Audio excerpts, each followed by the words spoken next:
परत खूप आठवण येते तुझी. ये ना मला भेटायला. आज 1 तारीख आहे, सगळ्यांची पगार कोण करणार? अरे दादा, खरं तर परशुरामची खरी लायकी अजून कुणालाच दाखवलेली नाही मी. आर्यन, तू मला टाळतोयस. असं काय काम आहे तुझं की मी नाही येऊ शकत तुझ्या बरोबर? हा मुलगा ना कुठे जातो, काय करतो, काही सांगतच नाही. असं काय करताय मम्मा? तुमच्याच कामासाठी गेलाय ना तो? माझ्या कामासाठी? अहो,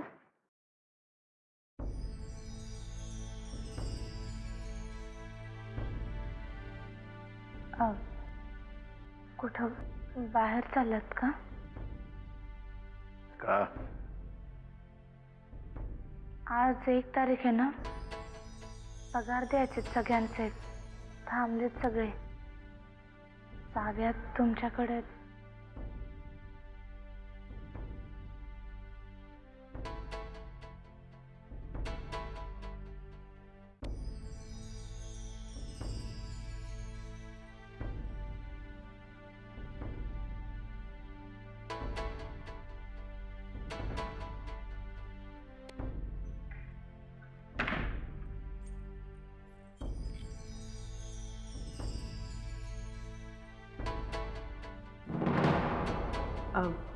जानकी, ओ आय एम सॉरी, मी नंतर येते. थांब राधिका, माझं तुझ्याकडेच काम आहे.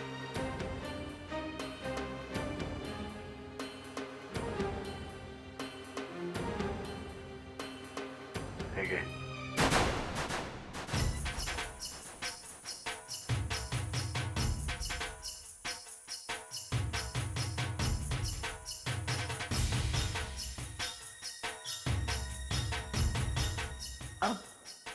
हे काय? आज 1 तारीख आहे, सगळ्यांचे पगार द्यायचे आहेत. अहिल्याकडून हिशोब घे आणि पगार देऊन टाक. मी? प्रत्येकाने आपापल्या योग्यतेप्रमाणे काम करावं असं मी मानतो. आणि आय एम शुअर तू योग्य ते काम करशील.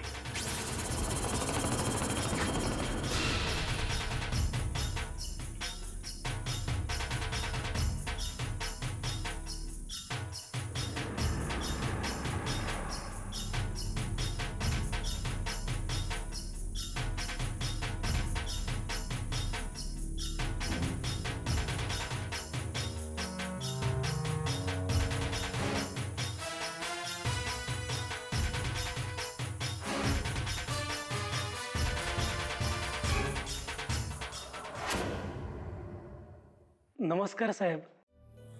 कशी काय आठवण काढली या गरीबाची?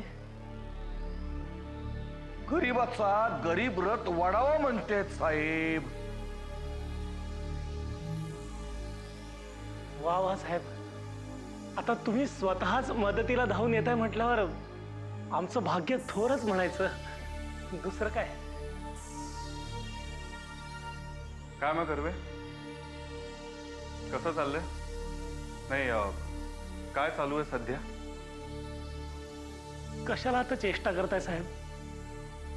जेव्हापासून मॅडमने आमच्यासाठी दारं बंद करून टाकली तेव्हापासून बायका पोरांना खायला घालायला देखील काही उरलं नाही माझ्याकडे.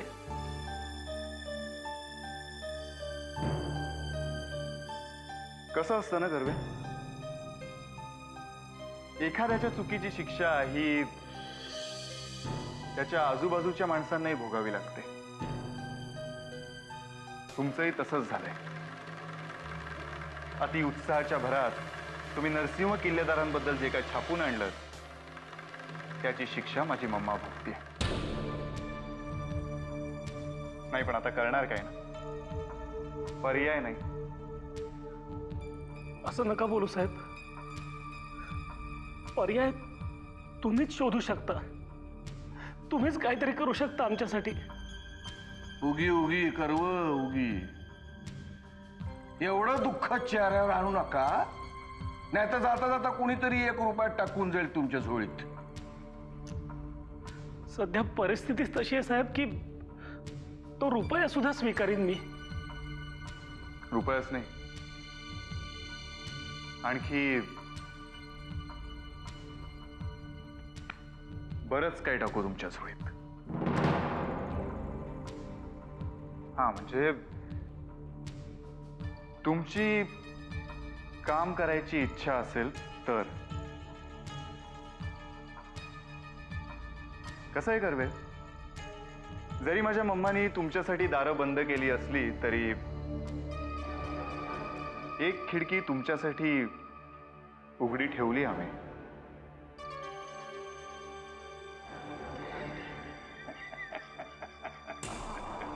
अंगाशी गर्व हा तुमचा खरा चेहरा, हावरट. आणि एक लक्षात ठेवा गर्व, खिडकीतून हात आत टाकायचे नियम आमचे असतील आणि मग जे हाताला लागल तेवढंच आणि तेवढंच झोळीत टाकायचं. कळलं? तुमचे सगळे नियम मला मान्य आहेत. काय करायचं तेवढं फक्त मला सांगा.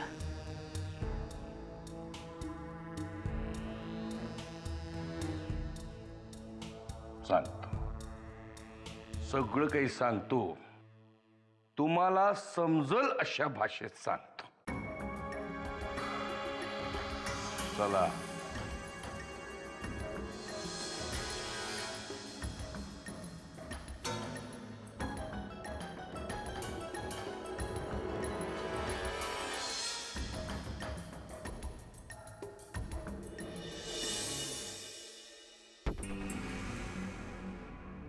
ते जे काही बोलले ते मनाला लावून घेऊ नकोस जानकी. त्या तुझ्या घरच्या चाव्या आहेत आणि घरच्या सुनेकडे शोभून दिसतात. हा माझा हक्क नाहीये, तुझा आहे. या चाव्या घे.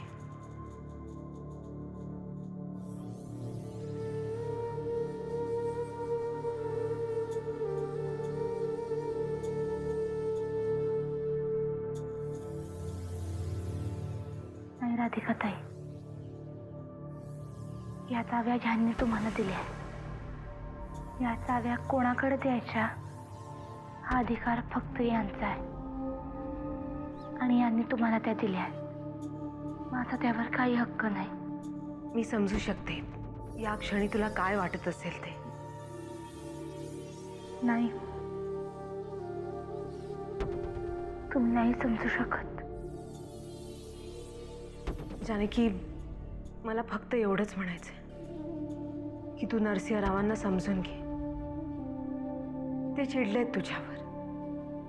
तुला त्रास व्हावा, तू त्रागा करावास असं कदाचित वाटत असेल त्यांना. म्हणूनच त्यांनी या चाव्या कदाचित माझ्याकडे दिल्या असाव्यात. या चाव्या घे, मी बोलते त्यांच्याशी. नाही राधिकाताई, ज्या गोष्टींना मी कधीच महत्त्व दिलं नाही त्या गोष्टी माझ्याकडून काढून घेतल्यावर वाईट काय वाटायचं आहे? कदाचित हा अधिकार मला मिळण्याची लायकीच नसेल माझी.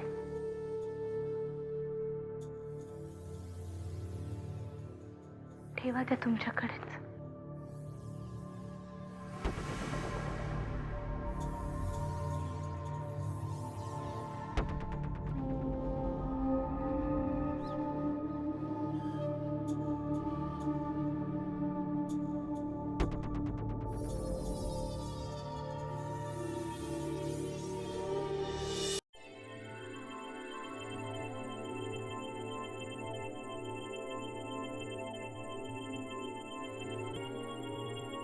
आली आता काय?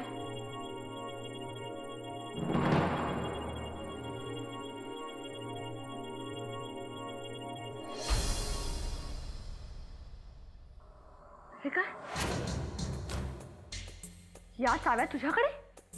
हो, तेच सांगायला आले मी. नरसिंहरावांनी या चाव्या मला दिल्यात. काय? भाऊजींनी चाव्या तुझ्याकडे दिल्यात? या चाव्यांशी तुझा काय संबंध? आणि या चाव्या घरच्या मालकिणीकडे असतात. माहितीये मला, पण नरसिंहरावांनी जानकीच्या समोरच या चाव्या मला दिल्या.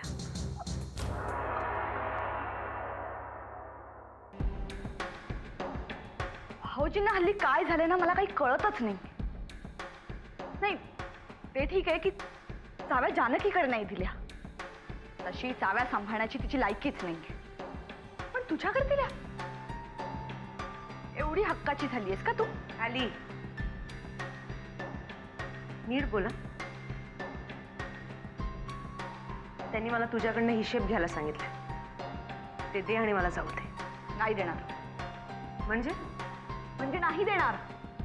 त्या चाव्या माझ्याकडे द्यायच्या आणि निघायचं. सगळे हिशेब मी सांभाळेन. चाव्या. सॉरी आली.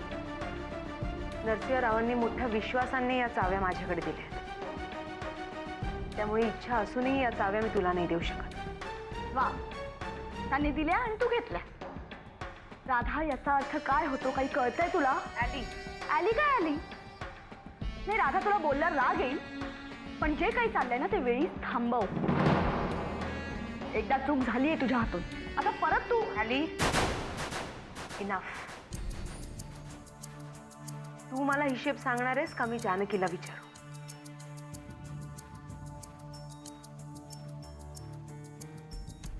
ठीक आहे, मी थोड्या वेळाने येते.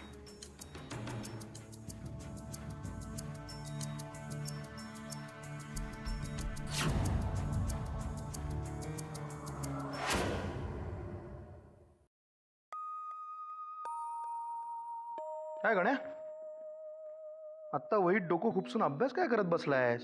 तुम्ही नेहमीच्या करतो. अरे नेहमीची गोष्ट वेगळी, आज 1 तारीख आहे ना. खाऊचे पैसे मिळाले असतील, जा मजा कर, अभ्यास होईल नंतर. जा. अहो, खाऊचे पैसे मिळाले असतील तर मजा करू ना. म्हणजे जानकीने आज पैसे दिले नाहीत तुला? थांब, मी ओरडतो तिला. जानकी, ए जानकी, आज आमच्या गणोबाला विसरते म्हणजे काय? हा, अहो, ती नाही विसरली मला, राधिका ताईच विसरल्यात. म्हणजे आज तिने नाही, राधिका ताईंनी पैसे वाटलेत सगळ्यांना. काय बोलतोयस तू? घरातल्या सगळ्यांचे पगार आज राधिकाने केलेत? म्हणजे घराच्या किल्ल्या सुद्धा मला हाक मारलीत. काय चाललंय हे? पण तू काहीच कसं बोलली नाहीस ह्याच्यावर?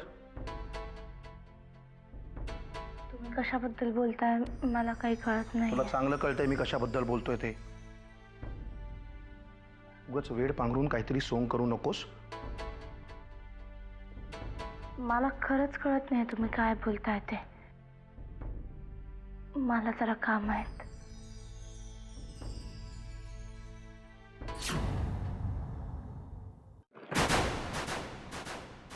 वा, छान चाललंय तुम्हा दोन्ही बहिणींचं. काय झालंय? तुम्ही माझ्यावर का ओरडताय? की तू उलट मला विचारतेस? स्वतःकडच्या किल्ल्या गेल्या तर त्या बहिणीच्या हातात किल्ल्या दिल्यास? एक मिनिट, माझ्याशी नीट बोलायचं. हा,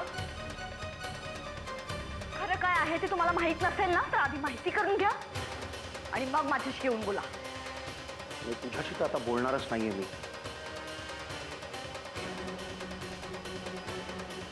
तिची एवढी मिजाज चालली आहे ना या घरात, आता तिच्याशीच जाऊन बोलणार आहे.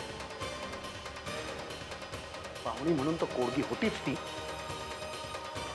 100 वेळा सांगितलं तिला जा जा, हलण्याचा पत्ता नाही.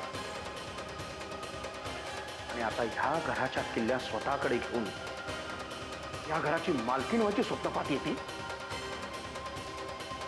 कोण स्वप्न पाहताय ना ते तुमच्या बंधुराजांना जाऊनच विचारा, कारण जे काही धंदे चालले आहेत ना ते त्यांचे चालले. धंदे? कोण सांभाळून बोला अहिल्या. का? माझी काहीच चूक नसताना तुम्ही जे बोलताय ते मी मुकाट्याने ऐकून घ्यायचं. आणि खरं तर ज्यांनी हे सगळं केलंय त्यांना मी बोलते म्हणतात लगेच तोंड सांभाळून बोल. काय म्हणजे काय ग?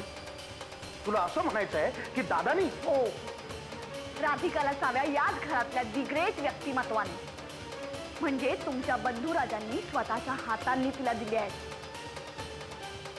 त्यामुळे आता जे काही व्यक्त व्हायचंय ना ते त्यांच्या समोर जाऊन जा. तिला चाव्या मिळाल्या म्हणून मलाही काही फारसा आनंद झाला नाहीये, कळलं? मला सांगून काय उपयोग आहे म्हणा. जाऊ दे ना, कारण मी जे काही बोलतेय ना ते तुम्हाला नाही पटणार आहे. मीच जाते. भणभण झाली नुसती डोक्याला.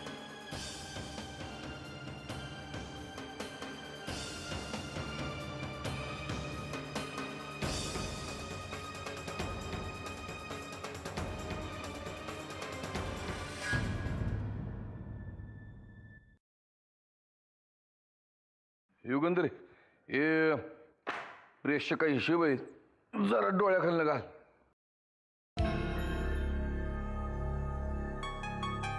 का ग लक्ष कुठे तुझं? आर्यन आणि अमृताचा विचार करत होते. का काय झालंय त्यांना? त्यांना काय झाले तेच कळत नाही. अरे हे बघ युगंधरी, जे काय बोलायचं ते स्पष्ट बोल आणि लवकरात लवकर तुझी गाडी कामाच्या दिशेने वळव. बोल पटकन बोल. मला अमृताची काळजी वाटते. अरे कसली काळजी? ती आज अख्खा दिवस गप्प गप्प आहे. म्हणजे मी तिच्याशी बोलण्याचा खूप प्रयत्न केला पण ती स्पष्टपणे काही बोलायलाच तयार नाही. अरे एवढंच ना, मग त्यात विचार करण्यासारखं काय ग? आठवण येत असेल तिला आपल्या माहेरची. नाही झाला. कुणाच्या तरी आठवणीमुळे अस्वस्थ होणं आणि कुणीतरी दुखावल्यामुळे अस्वस्थ होणं यात फरक आहे ना. आणि हा फरक निष्पाप चेहरा स्पष्टपणे दिसतो. अरे म्हणजे तुला असं म्हणायचं का आपल्या सुनबाईला कोणीतरी दुखवले म्हणून? कदाचित. अगं इथं आहे कोण तिला दुखवणार? एक तू, मी आणि आर्यन बाबा. मी तर काय तिला बोललेलं नाही. आणि तू म्हणजे काय, तुला तर अगदी नवं चैतन्य प्राप्त झालंय त्या दोघांच्या लग्नानंतर. आता राहिला आर्यन बाबा. तो दुखवेल होय तिला? तसं नाही रे. मुद्दामून कशाला कोण कुणाला दुखवेल. पण आर्यनचा स्वभाव माहिती आहे ना तुला. दिवस दिवस घराच्या बाहेर असतो. तिच्याशी धड बोलतो की नाही हेही कळायला मार्ग नाहीये. मला तरी वाटते नक्कीच जण त्यांच्यात काहीतरी बिनसलंय. आर्यन तुला काही बोलला का? अगं कोण काही बोललेलं नाही, कोणाचं काही बिनसलेलं नाही. उगा तुझ्या मनाचे खेळ चाललेत बघ. नाही रे, आज अमृताशी बोलले ना, मला वाटतं काहीतरी बिनसले नक्कीच. काय झालेलं नाही ग, मशीद आहे ते दोघं. आणि बिनसलं असेल तर आर्यन बाबा थोडंच त्या नवऱ्या बायकोंच्या गोष्टी मला सांगणार आहे. अरे दिवसभर तो तुझ्या बरोबर असतो म्हणून विचारलं. नाही ग, तसं काय बी झालेलं नाही. त्याच्या चेहऱ्याकडे बघून तर तसं काही वाटत नाही. चांगला हसत खेळत बोलत होता माझ्याशी. अगं जाऊ दे ना, नवरा बायकोच्या कुरबुरीमध्ये लक्ष नाही घालायचं. हे बघ तू, हे या प्रेसच्या हिशोबाच्या फायलीमध्ये जरा लक्ष घाल. नीट तपासून बघ हिशेब. मला ते परत घेऊन जायचे फायली.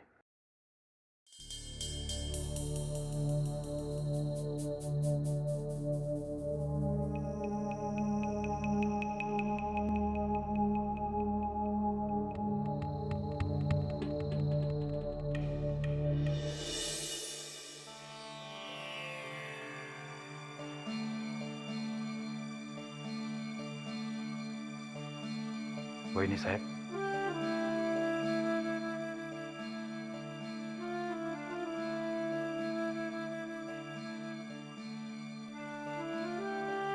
काय वागणेस काका?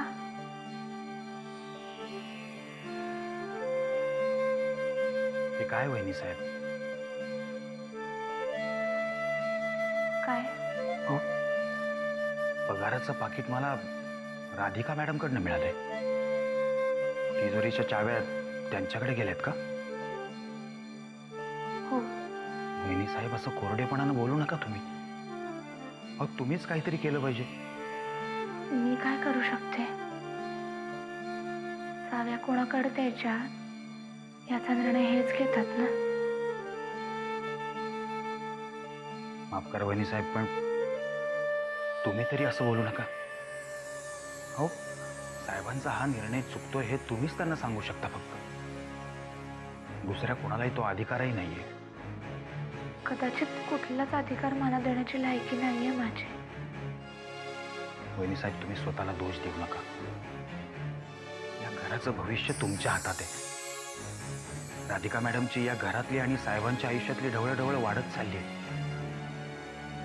पाणी डोक्यावरून जायच्या आत तुम्ही स्वतः लक्ष घातलं पाहिजे यामध्ये. येतो मी.